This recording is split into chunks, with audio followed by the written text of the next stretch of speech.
Oh itu saya sudah tanya, saya sudah klarifikasi. Setelah dari Pak Ari bilang ada pihak ketiga, saya sudah tanya ibunya. Yang Pak Ari pahami, orang ketiga itu begini. Buinya itu kan punya tempat senam fitness. Dia memang olahraga. Karena instrukturnya yang itu, maka di pikirannya mungkin yang itu. Tapi belakangan ini dalam seminggu bisa 4-5 kali di luar rumah mulai jam 2 atau pokoknya baru kembali ke rumah jam 2 malam, 3 malam. Itu bukan syuting dan itu rutin.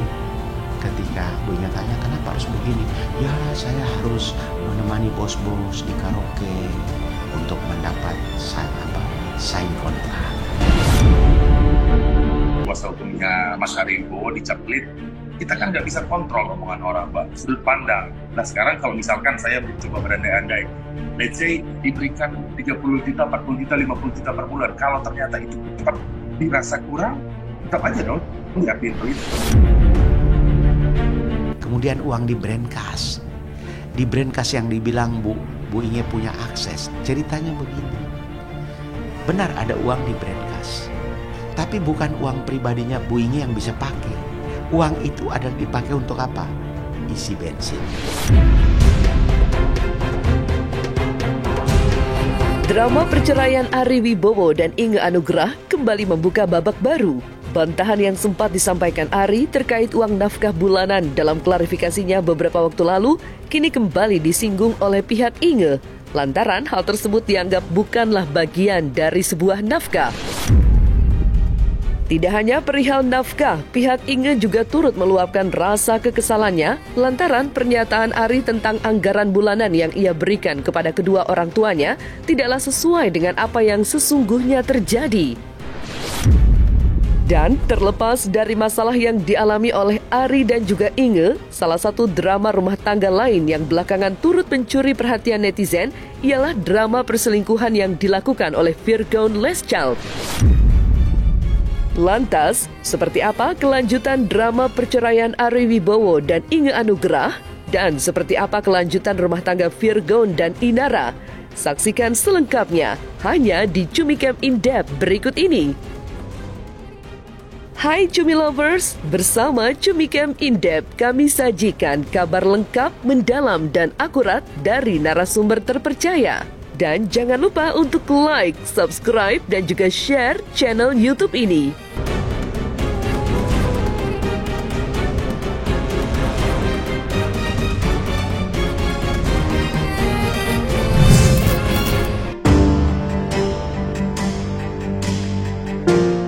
Usai membuat geger akan kandasnya hubungan rumah tangga yang telah dibangun selama 17 tahun lamanya, kini drama perceraian antara Ari Wibowo dan Inge Anugrah kembali membuka sebuah babak baru. Ya, hal tersebut bermula lantaran adanya bentuk klarifikasi yang disampaikan pihak Ari Wibowo pada beberapa waktu lalu.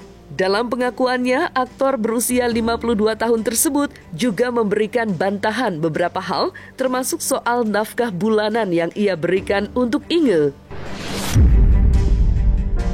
Dalam bantahannya, Ari mengaku tidak memberikan secara tunai, melainkan dalam bentuk kartu kredit yang memiliki biaya yang nominalnya lebih dari 10 juta rupiah.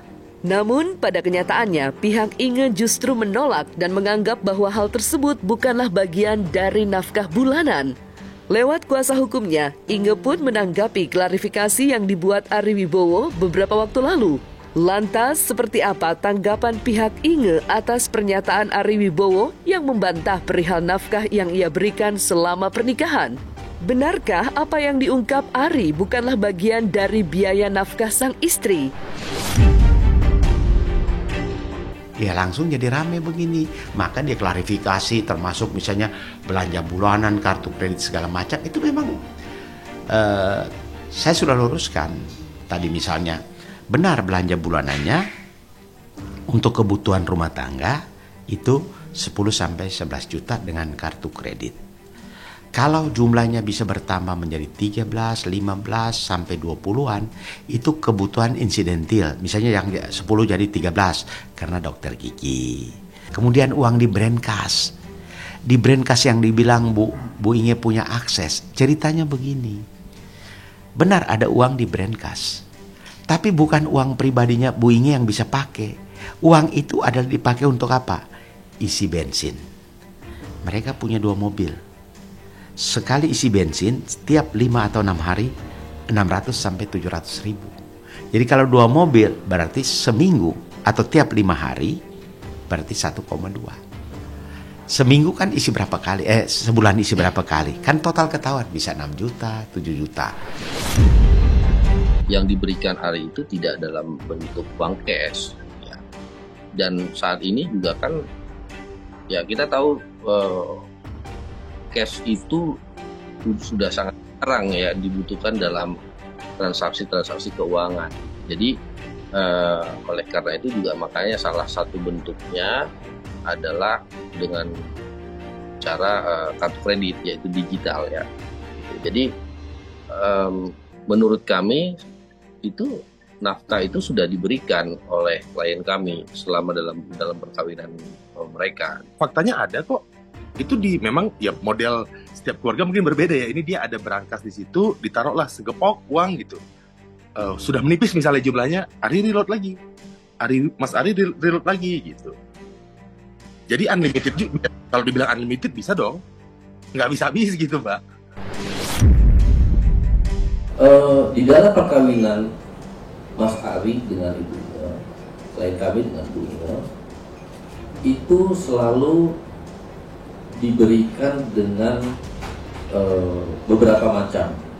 Pertama, kartu kredit. Kalau kartu kredit itu nilai yang sudah diberikan itu lebih dari 10 juta. Bahkan kalau mohon maaf kalau kita bisa sebut di sini ada yang 16 juta, 19 juta, 24 juta, 23 juta. Itu semua Mas Ari yang bayar. Tak cukup sampai di situ, drama yang terjadi sepanjang proses perceraian Ari dan juga Inge turut membuka sebuah fakta yang begitu mencengangkan. Sebagaimana hal itu bisa saja terjadi lantaran pihak Inge kini kembali membahas perihal anggaran bulanan senilai Rp500.000 yang diberikan oleh Ari Wibowo kepada mertuanya. Dan yang menjadi permasalahan di mana pihak Inge mengaku sudah tidak ada lagi itikat baik dari Ari untuk memberikan jatah anggaran lagi kepada sang mertua. Lantas, seperti apa pihak Ari Wibowo menanggapi tanggapan pihak Inge tersebut? Dan apa yang sebenarnya diharapkan Inge atas perpisahan ini? Ya, pertama begini, saya sudah ketemu orang tua Ari yang dibilang kasih THR ke apa yang 500 itu. Saya sudah ketemu orang tuanya, saya tanya, Bu, katanya dikasih uang 500. Ibunya Inge bilang, aduh Pak Petrus, ada ceritanya uang 500 itu. Dulu sekali, dan hanya sekali, itu diberikan waktu Imlek. Imlek yang bertahun-tahun ini nggak ada. Dan sebagai orang tua juga saya nggak minta. Jadi kalau yang sekali dikasih 500 dulu buat mertua, itu uang waktu Imlek. Dan hanya sekali itu saja. Kuasa hukumnya Mas Ari Wibowo dicaplit, kita kan nggak bisa kontrol omongan orang, Mbak. Sudut pandang. Nah sekarang kalau misalkan saya mencoba berandai-andai, let's say diberikan 30 juta, 40 juta, 50 juta per bulan. Kalau ternyata itu tetap dirasa kurang, tetap aja dong nyiapin pelit. Soal uang 500 itu saya sudah ketemu, bahkan saya sudah tanyakan ibunya bilang benar itu dulu sekali saja. Itu cerita, jadi buinya tidak pegang uang gitu loh. Jadi dibilang di Brankas ada atau belanja bulanan segala macam sampai keperluan pribadi skincare, pembalut segala macam, ya memang pakai kartu itu karena dia tidak pegang uang cash. Jadi dia misalnya belanja bulanannya, kan ada kebutuhan wanita, dia beli sekalian, masa disebut-sebut gitu. Apa itu nafkah? Itu kan kebutuhan. Itu masalahnya di situ. Seluruh biaya-biaya yang dikeluarkan untuk keperluan rumah tangga Contoh, kita sebut saja pada umumnya itu listrik, air, bahkan internet di rumah maupun pribadi dari ibunya sendiri. Gaji ART, driver, handphone ditanggapi lagi. Itu semua dibayar oleh klien kami sendiri. Apartemen yang mereka tempati sekarang kan bukan punya mereka. Itu apartemen yang disewa oleh kontraktor yang bangun rumah Pak Ari. Dengan perjanjian, ya, dengan perjanjian kalau rumah yang dibangun itu sudah selesai, berarti sewa apartemen juga berakhir. Nah, jadi Boeingnya praktis tidak boleh masuk ke rumah yang baru itu karena dilarang.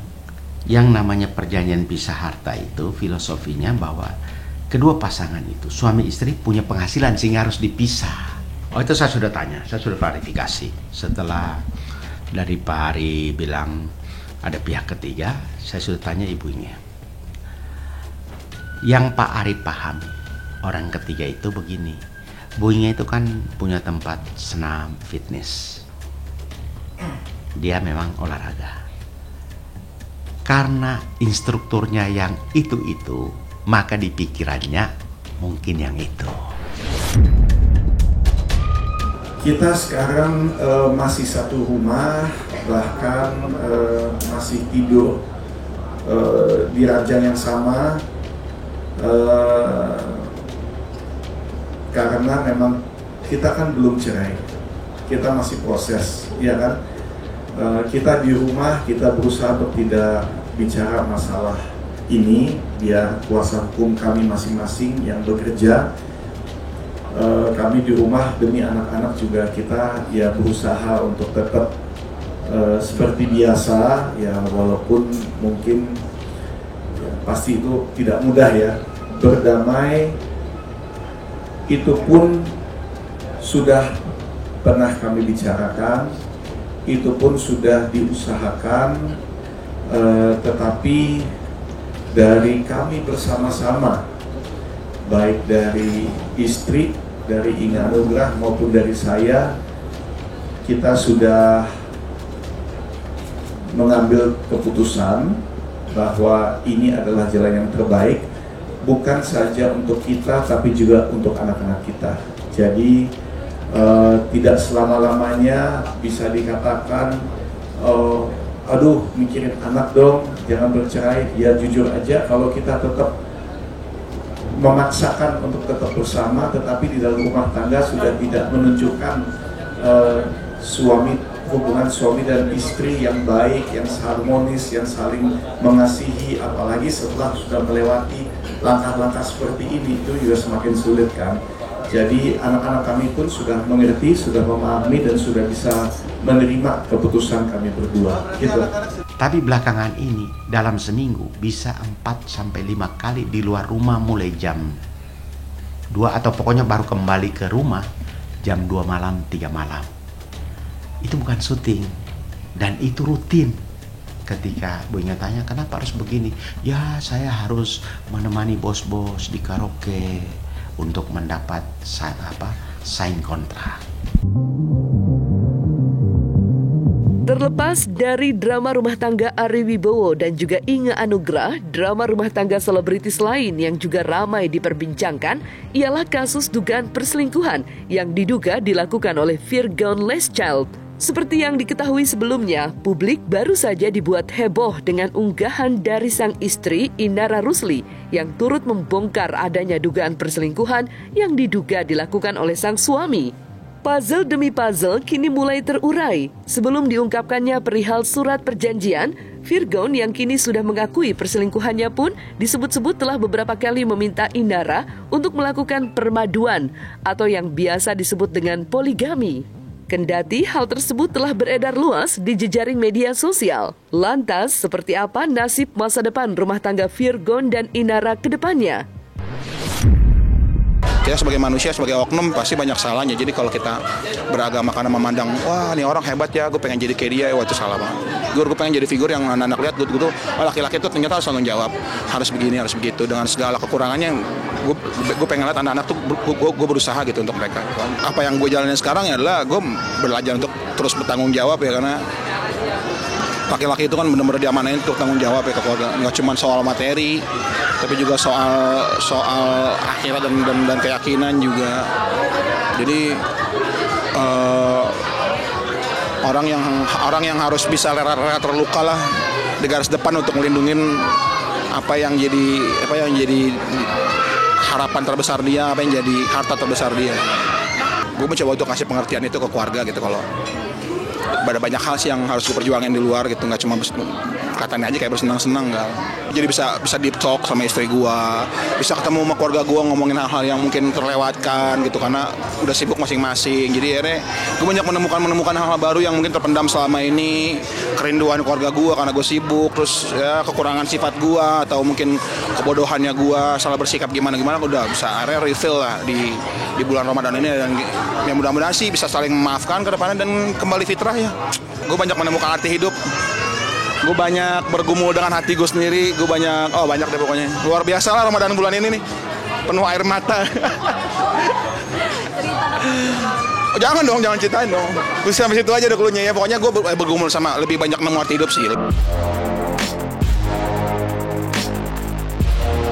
Selesai sudah Cumi Lovers bersama Cumi Camp In-Depth, kabar lengkap, mendalam, dan akurat dari narasumber terpercaya. Dan jangan lupa untuk like, subscribe, dan juga share channel YouTube Cumi Cumi.